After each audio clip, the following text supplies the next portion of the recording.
You're listening to Stories Behind the Songs with Chris Blair. For more information, you can find us on Instagram and TikTok at SBT Songs, or check us out at chrisblair.com. Hey everybody, Chris Blair here with another episode of Stories Behind the Songs, and this week I'm sitting down with singer-songwriter Eric Van Houten. Eric is from Buffalo, New York, and he makes songs with a country rock sound and writes from a place of passion and authenticity. He has several singles out on Spotify and gives us the story behind Lucky Me off his debut album Dreamers. Eric's been playing the listening room for quite a while now, so if you've come to a show of his, there's a really good chance that you've seen how great he is and what an awesome show he always puts together. We also get to talk about what it takes to be successful in this town, how he's made great connections with guys like Chase Rice and Chris Destefano, and the key to connecting with his fans through the music. Eric's been in Nashville for about 10 years with an album in the works set to release next year. So keep an eye out for Eric on the listening room stage and listen to his music. You will not be disappointed. And as always, if you enjoyed this episode, please give us a follow. Let us know what you thought. We appreciate all of your continued support, and we couldn't do this without you. So really appreciate it. Spread the word. Let's get to it. Here's my buddy, Eric Van Houten. Hey everybody, this is another episode of Stories Behind the Song, and I'm here today in Nashville, Tennessee at the listening room with my buddy, Eric Van Houten. Eric, what's up, dude? What's up, CB? Good to have you, man. Thanks, dude. I appreciate it. Yeah. So obviously, Stories Behind the Songs. I want to dive into start thinking about just a cool story of, how you came up and wrote a song. Sure. But this is going to be pretty fun because you're more of the artist. Sure. Great writer. You've been playing here for years. We've been friends for a long time. Yeah. But I want to dive into, everything that you're doing as an artist, because you've got a lot of things going on. So, take us back to the beginning. You're from Buffalo. Yep, born and raised in Buffalo, New York. Came here after high school. So just, walk us through how you got into to music and got started. Man, my whole dad's side of the family grew up playing music, and my uncle was in a band, my cousin was in a band, and it was just like the holidays. Every time there was like a birthday or Thanksgiving, Christmas, or any kind of get-together with the Van Houten family, it was like, the kids would all run around, go to dinner, dinner's done, and then everybody would pile around the dining room table, and, all the guitars would come out, and all 57 of the Van Houten family members would be in the dining room, and everybody's just passing guitars and playing songs, and it was just like that moment of everybody coming together after a full day of, me being a kid running around, seeing how it brought everyone in the family together. It was like, okay, I need to figure out how to do this. And then, the classic case, my parents get divorced when I was 11. I picked up an old guitar in the house and just didn't stop. Yeah. So when did you decide that you wanted to move here? Man, it was, I used to play at this spot when I was like 17. Literally right out of high school, and I would just play for their like dinner hour from 7 to 9. It was called O'Neill's, and I would literally just play a bunch of covers for 2 hours. Yeah. And started to kind of get busier and busier in the bar in general, and it started like adding to me kind of being a bit more of like in the performing aspect. And I had done like shows kind of sporadically, but I was playing like Goo Goo Dolls or Matchbox 20 style of music. And it just kind of, I have no idea where it clicked, but at some point I think somebody asked me to like play a country song, and I didn't know any. But my mom loves country. Like, she was the country queen. My dad was like the Eagles and Allman Brothers and James Taylor and like all the early classic rock stuff. And then my mom was like Reba McEntire, Kenny Chesney, Garth Brooks. Like, she was the country one. And I was just a punk kid thinking I could play rock music for the rest of my life. And I think once more and more people kept asking for country music at this cover show, I'm like, okay, I've heard it my whole life. Let me like figure it out and see if it's something I can get into. And I was writing songs and going through my mom's record book. It was, Kenny Chesney wearing a tucked in t-shirt. It was George Strait, Alan Jackson. I'm like, man, this is just not me. And then I came across the Golden Road record by Keith Urban. Yeah. And he was like leaned up against a, classic car and hair flying everywhere, no tucked in shirt, chains and stuff, and ripped jeans. And I was like, all right, I'll take a listen to this one. We'll see what happens. And I learned like the whole record front to back after that. And it was history, I guess, the rest of it. Yeah. I love it, man. Well, you've been very successful in both writing and just kind of building your camp here. Yeah.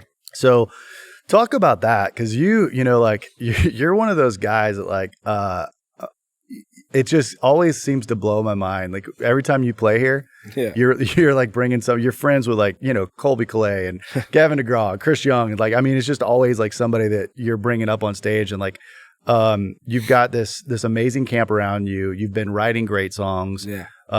You're signed to a great pub deal with Chris. Yep. So talk about like how that all happened when you moved here and kind of just what did you do to build that? Man, it's like I came here a few times before I actually made like the move, and I literally think the last time I came here before I moved, I had met Destefano, and I wasn't even living here yet at the time. And my first like night at an actual bar, and I don't even think I was of age. I think I was like 20 years old. I was with my brother.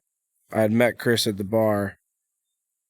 I had like known his name, obviously, just from like, once I thought about coming here, I kind of started doing my homework, if you will, and like all the current songs, who was writing them, who was doing whatever. And so I'd kind of known him. And then we had a show on the books with Chase Rice, already kind of like set in stone. And he was right next to Chris. And I was like, man, that's okay, cool. Like, we're in Nashville. This has got to be what it's like. And me and Chris started talking hockey because it was in the middle of November. Yeah. It was on the screen at the bar, and told him I was from New York. He's from like New York, New Jersey area. And we just like hit it off and had a great like couple hours. And then out of nowhere, late night bar situation happened at Tin Roof on Demumbrian, and it was, can't even make it up. It was really me, Brett Eldridge, Chase Rice, Chris Young, and Destefano all on like the Tin Roof stage. I'm just holding a guitar somehow randomly. I'm like 20 years old. Yeah. I'm like, I don't know what I'm doing, but if this is Nashville, I gotta be here kind of thing. And then fast forward a couple months, I ended up opening a show for the radio station up in Buffalo, and had met like a record label cat named Greg McCarn. I believe he was with Black River at the time, and it was one of those labels. And I'd play the full like 35, 40-minute set of just all my own songs, opening up for this artist. And he's like, what do you have going on? What's like your story or whatever? And kind of gave him the background of me just living in Buffalo. And he's like, you need to move to Nashville. That's the only way you're going to do it. Yeah. He's like, if you want this that bad, like you have to move. There's no other question. And like 3 months later, I packed up a rental car and came down here. I love it. Yeah. Yeah. And then Chris had been super nice about everything and was like, hey, you should come by the studio or come by the house and let's get together, let's talk, let's whatever. And I ended up meeting a guy named BJ Hill who works for Warner Chapel. It was like my first meeting in town, and I grew up playing hockey my whole life. And I think before he even said anything about music, he asked me if I was available to play the game that night that they had. And true story, I walked into the locker room and Destefano was the goalie. So it was just like a very serendipitous, like, okay, I'm where I'm supposed to be type thing. Yep. And then, I don't know, man, me and Chris have just stayed buddies over the last, like, course of those, like, 7 years, maybe 8 years.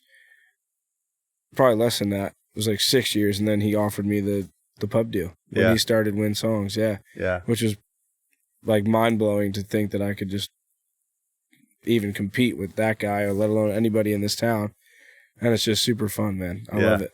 Yeah. I love it. It's been fun sitting back just as a buddy watching, just so much stuff going on. So, let's talk about your artist career. Yeah. You've put out some great songs, and I know you've got a lot of great things coming as an artist and a writer. Something that's very huge that we're not going to talk about today because we can't. Yeah. But just a little teaser for everybody out there listening, watching what maybe March, April? Something like that. Knock on wood, hopefully. Yeah, yeah. So that's the plan. Yeah. So some big things happening, but Like, when you moved here, was that the mindset? As like, hey, I want to be a writer, or I want to be an artist? Oh, I was going artist all day. Okay. You know, like I knew I loved writing songs, and I think that I've always had it in my head that like that'll never change, and like I will forever write songs that I want to write for me. Yep. I think the idea of writing for other people came in later into my thought process of moving here, but it was always for sure like, you know, an artist thing. And there was a trying to think of who said it to me or who asked me the question, but one of like the fellas here that work in the industry kind of like asked me, he's like, if you gun to your head, are you taking the artist career or the songwriting career? And I just like love the energy that comes from performing in front of people. Yeah. So like if you mean like if I have a gun to my head, I'm asking you where the stage is and where's the mic, and like let's get this party started. Yeah. But I love both aspects of it. But yeah, the artist thing for me is I just get like adrenaline rush that nothing can beat. You know? Yeah. I mean, coming from a guy that was turned on to country music because of a rocker like literally Keith Urban, an entertainer of the year for you know decades. Yeah. You know, it's cool. Yeah. All right. So fill us in. What's been going on, and what do you have coming out? Yeah, so I put out the Project Dreamers back in 2022 in January. And that had like 13 songs on it, and it was a blast to like create that with Chris and a lot of the guys that I wrote the songs with and stuff. And it was an awesome project to be like, hey, like I can put together a piece of work, you know? And I think since then I've just been really kind of diving in on what I want to sound like. Because I feel like we've evolved so heavily in country music, especially, that it's like, instead of trying to be country music, and this might sound weird, but like let country music come to you kind of thing. Mm-hmm. So like we have so many guys out there that have recreated this genre, which I think is amazing. You know, no knock to the old stuff. I love it all. Like I've literally gone back and listened to all the records. I mean, as old as like 70s country stuff, or like everything. Yeah. And I think it's like just evolved so much, becoming more of a mainstay genre than it used to be. Like I feel like the country concerts have taken over the rock concerts. Yeah. You know, I agree. I mean, my first concert was Poison and Rat, like 80s hair metal to the day. I love it. And that was my first moment of like, I want to do this, you know. This is a rock show, let's go. Unskinny Yeah, up. exactly. It was all that, man. And I had the hair down to like my shoulders. I had the red bandana. I thought I was Bret Michaels for sure. But I think it's just like it's just such an evolved genre that my background, I guess, and my like love for the early 2000s, like alternative rock, has kind of been coming back out into what I've been writing lately for the last year. And it's been really cool to like dive into that sound of, you know, like I said before, like Third Eye Blind, Matchbox 20, Goo Goo Dolls. I mean, Gavin being a huge influence when I was growing up, and now being able to like call him a buddy is pretty crazy. Yeah. But that's kind of where like my artist direction is going. And I feel like it's always been that. I just had to find my way through how to write those songs and make them feel like they belong here, and those stories that we tell in the songs belong in this genre. Yeah.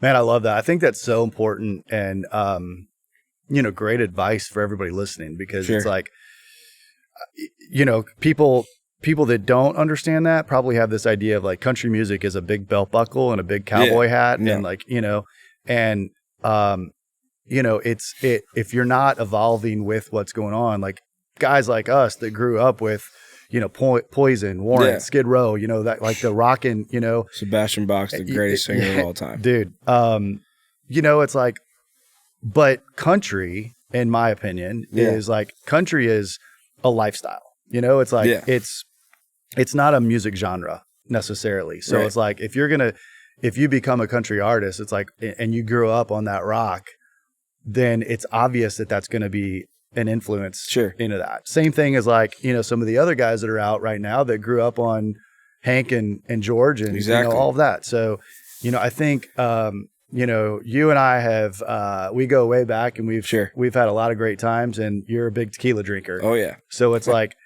finding out who you are. Do you want to take that pure tequila? Yeah. Or do you want to have a watered down version of it? Sure. To try to fit into this box of what everybody else is doing. And I think it takes time. And like, Yeah. this is year 10, I think, for me being here. And like they call it the 10-year town, whatever. Yeah. I think no matter what, like even Keith Urban, who's, been here 30 years, is still like evolving and finding who he is every time he puts out a song. Yeah.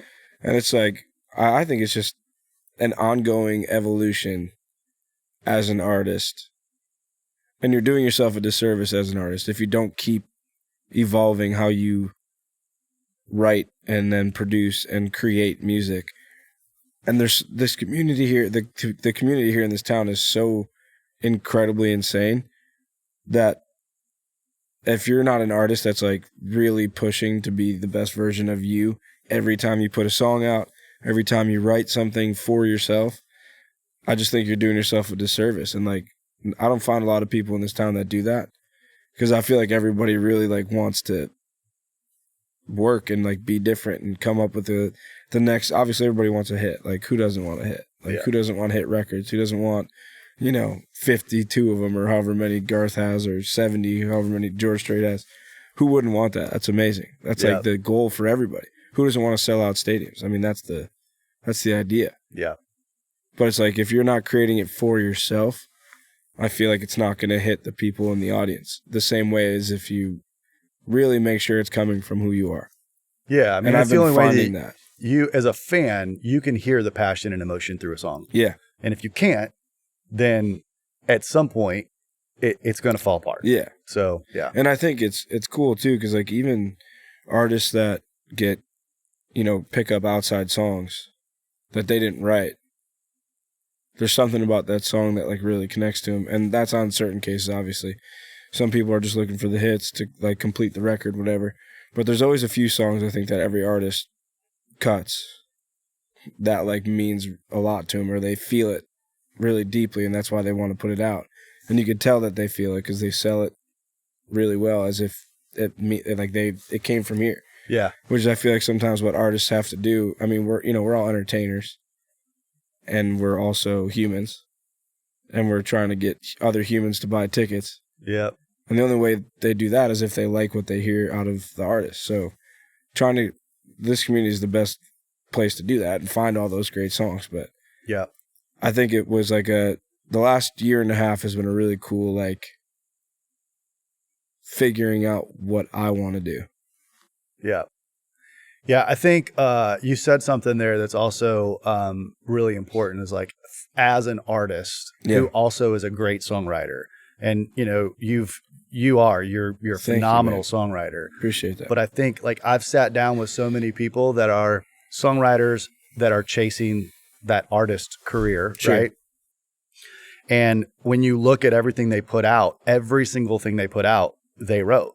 Yeah. And not that that's a bad thing necessarily, but I think that's really important that, like, you have that mindset. And I've heard songs that you've put out that you didn't write. Right. And it's like, when you hear that, like, there's the Destefanos, there's the Ashley Gorleys, there's the, on and on and on. Knock on the door. I mean, we write songs every single day. Right. I'm sure there's something in their catalogs. Exactly. Or in any of the People's Here's catalogs that's like, okay, that's a hit, but nobody's picked it up as a major artist, and maybe I could be the guy. Yeah.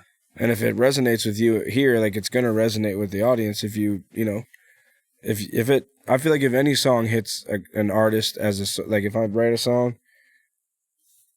from a life experience and I go and sing it, that's what, like, you want that feeling between you and the fans of like, wow, this guy like literally has gone through this and felt this. If somebody else wrote it, but you've gone through it, you get the same. Feel it. You get the same feeling. Exactly. Just because you didn't put the pen on the paper doesn't mean like it's a bad song at all. It just means that you're going to help your buddies win when it goes big. You know what I mean? This episode is brought to you by All Clear Audio.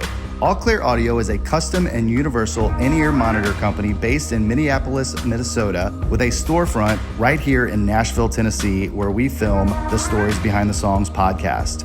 All Clear strives to not only be the leading provider of high-quality custom and universal fit in-ear monitors, but also leads the way in customer service and care. With custom starting at dual driver all the way to 13 drivers, there's something for everyone. Head over to allclair.com, that's ALCLAIR.com, and use our code SBTSongs to receive 10% off.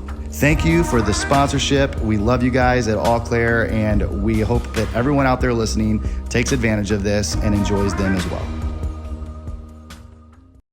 Speaking of pen to paper, what do you think, like your favorite story of a song that you did write is? Man, at least off the Dreamers record, there's a few, not to be like the hopeless romantic guy, but me, Jordan Walker, who obviously is a great friend of ours, and Jacob Davis, we had been talking about writing, and like finally got one on the books through all the publishers and everybody's people or whatever. And I remember showing it to Black River. Jordan had picked me up from my place from like the 8-minute drive from Germantown to Music Row. We were just kind of talking about like the vibe of what we wanted to write today. And we were like in a really good mood. It was a good morning, and he was Jordan and just wouldn't stop talking, and he's like talking about this artist and that artist, and we were listening to like a ton of John Belly and stuff. And when we got into the room, it was like, I want to say not even 5 minutes into the sitting there, and Jacob started playing this little piano piece, and I believe like in the room there's like this huge wall of curtains, kind of similar to like the curtains you have here, and like Jordan just wrapped himself up in them, and he started singing this melody, and he was literally like in the curtain. And he started doing the da da da da da da da, and he like pulled his face back, and Jacob was like, "Yep, keep going." And he was like, just kept playing, and I brought up this idea, of the title "Lucky Me," and you know, it kind of built this whole concept in my head of like, man, all of these things could go wrong in my day, in my life. I could be on my deathbed, and like all that stuff would suck, but if I looked at you, I'd be the luckiest guy ever. And it was kind of like this like, you know, hopeless romantic thought process of like, I mean, the first line is I could have a million bad days, and it's just, you know, could have all the bad things, even when the wolves are calling me and like I'm getting my butt kicked in the backyard. Yeah. All I gotta do is walk through the door and see you, and that's it. Like all that stuff goes in the back. Yeah. And I remember Jordan like coming up with a couple of the first verse lines, and he's like thinking about it, and then we ended up writing the second verse before we even wrote the first one, because he said something like there's a look in your eyes. I'm trying to remember my own lyrics. Obviously, that's just how it goes. But it's more than just a look in your eye or something like that, and it just talks about her and like what she looks like. Whereas the first one's like, you know, the grass isn't always greener on the other side of life, and it's more like a life thing. And then it comes into, but when I come home after all these things, it's you, and then it's her, and it's just like all this stuff about just good love and the idea of being lucky with the person that you're with. And I just remember that being like such a smooth write. Like we had such a blast. I don't think anybody left to get coffee, water, snacks, nothing like that, like you normally do throughout the day. We were just so locked in on how like really cool the piano felt in that room. It was just a huge grand piano in the middle of an empty room. Yeah. And it was just like me and Jordan already walked in with this like, give me an arena song. You know, like we want the arena to feel what we're about to write today. And in my opinion, obviously, not that it matters, but it matters to me because I wrote it with these guys that I love, and I put it out and get to play it all the time when I'm on tour, and it's like, I feel like we nailed that arena feeling of like U2 in a stadium, and just like, it's just got like that, and Chris nailed the production, you know what I mean? Like I told him what I wanted, and he just went, all the way in Got on you. it. Yeah. I mean, it's got the big toms. It's got the huge, like, you know, floor toms, almost like worshipy feeling kind of thing, which is even a great lead into that idea of, like, after we wrote it, we're like, man, this would be, you take out the girl and the baby and every single, like, part of the song that it's in there, and, I mean, it could be a worship song.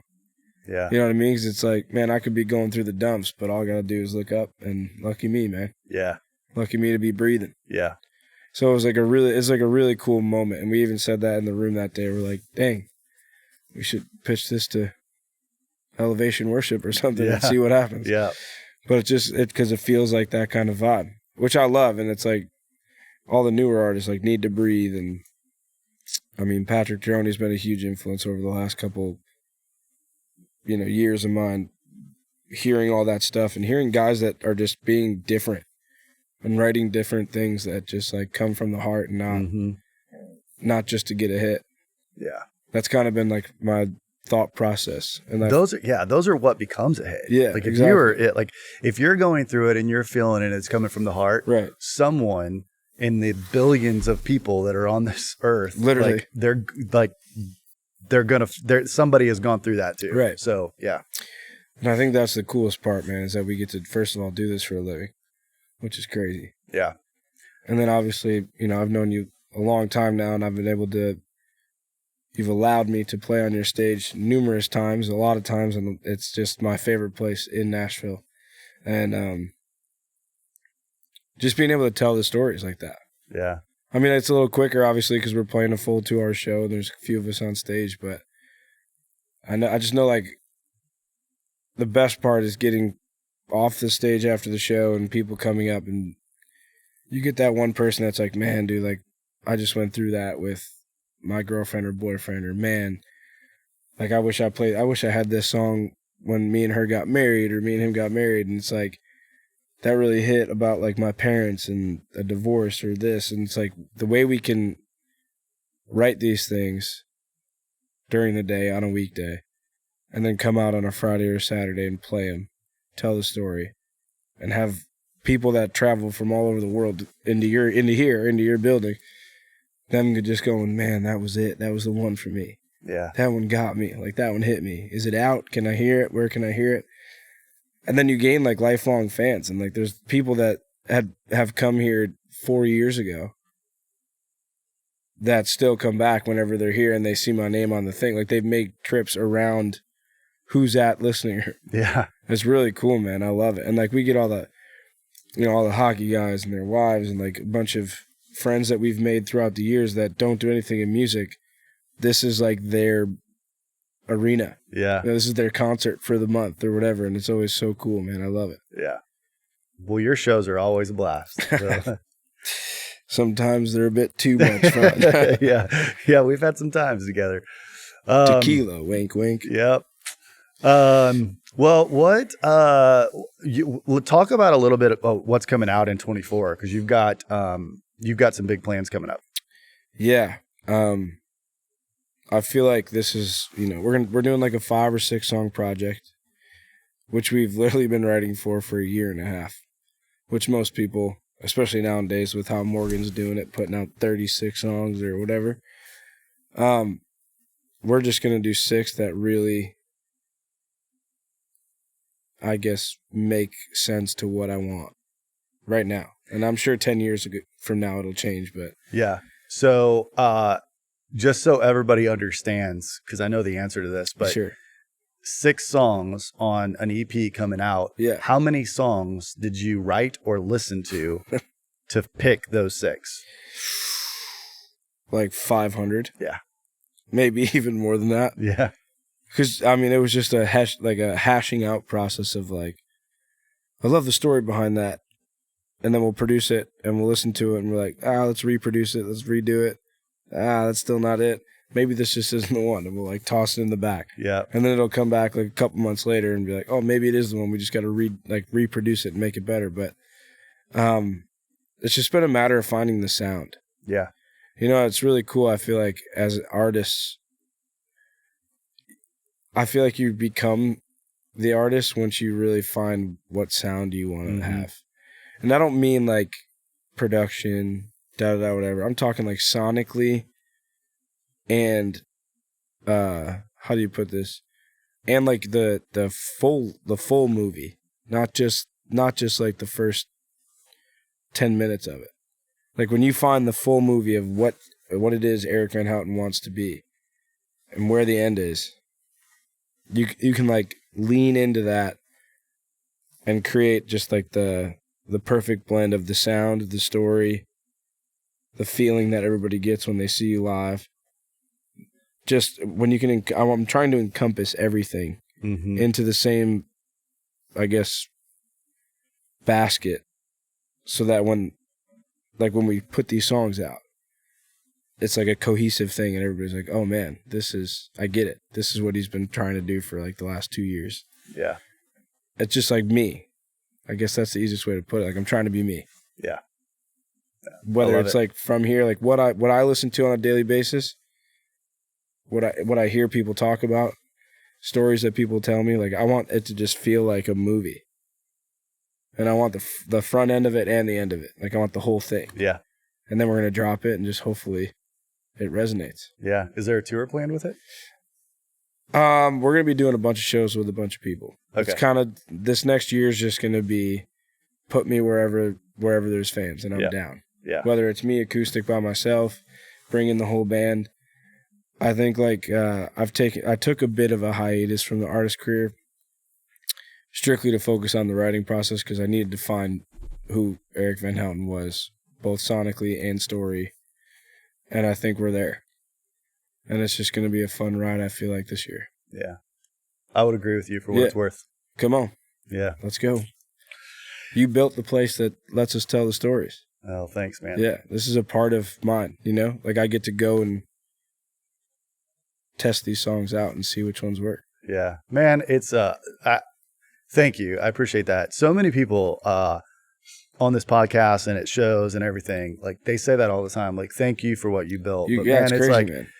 But the thing is, I didn't. Like, you know, I came up with an idea, but it's you and all of my buddies. Like, we built this. Like, you know, this wouldn't be here if it wasn't for all of the songwriters. Sure. And it just, you know, it's like because I'm a songwriter and an artist myself, you know, that I had a passion for it, but it's not mine, man. It's ours. I think that's really cool. Yeah. That's very selfless of you because, like, you know, we all freaking love you, man. And it's like you've allowed some guys that we know personally to come up here and literally get deals, like get record deals and get pub deals because they've played a show here. Yeah. And like that's just a special thing, man. And I feel like wherever that logo's sitting in whatever building it's in, it's a special thing.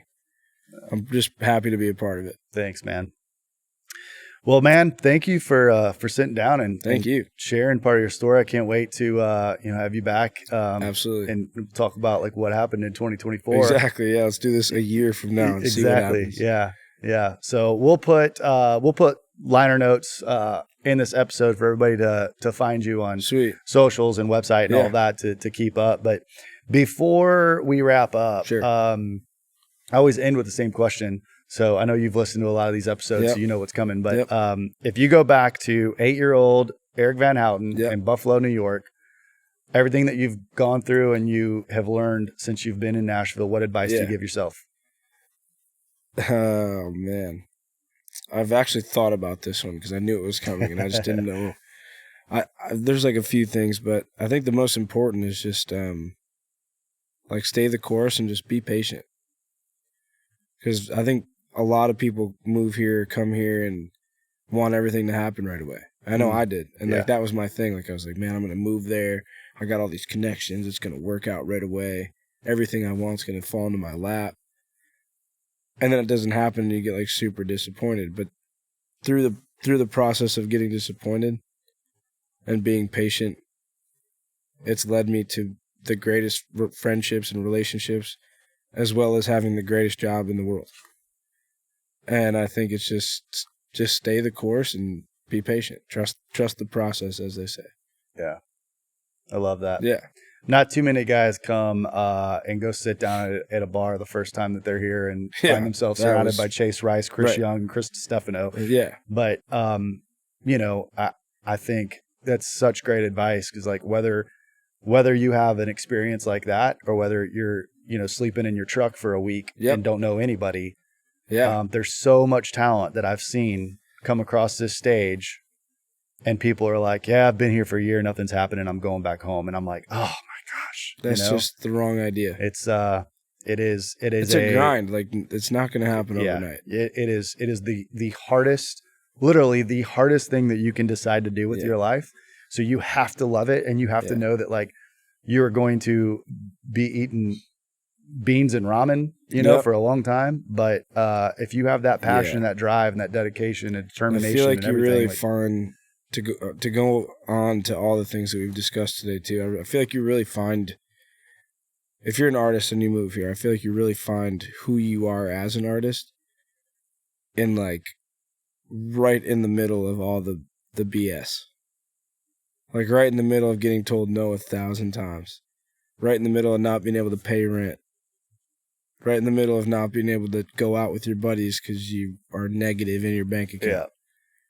I think it's all those little moments that create like the true artist that's in all of us. Yeah. So that's like that. The advice of just like be patient and stay the course, even if you're getting a million things thrown at you. Just keep going forward. Yeah. I love it. This town will be good to you if you don't quit. Yep. And you're not a quitter, brother. No. You're going to keep going. Absolutely. I'm running through this brick wall. That's right. Yeah. I love you, man. I appreciate you. I love you too, dude. Thank you so much for being here. Thank you, bro. Thank you all for listening. Make sure you follow us on Spotify, YouTube, anywhere you listen to podcasts. Hit that subscribe button. It really helps us out. And this has been another episode of Stories Behind the Songs with Eric Van Houten. We'll talk to you next time.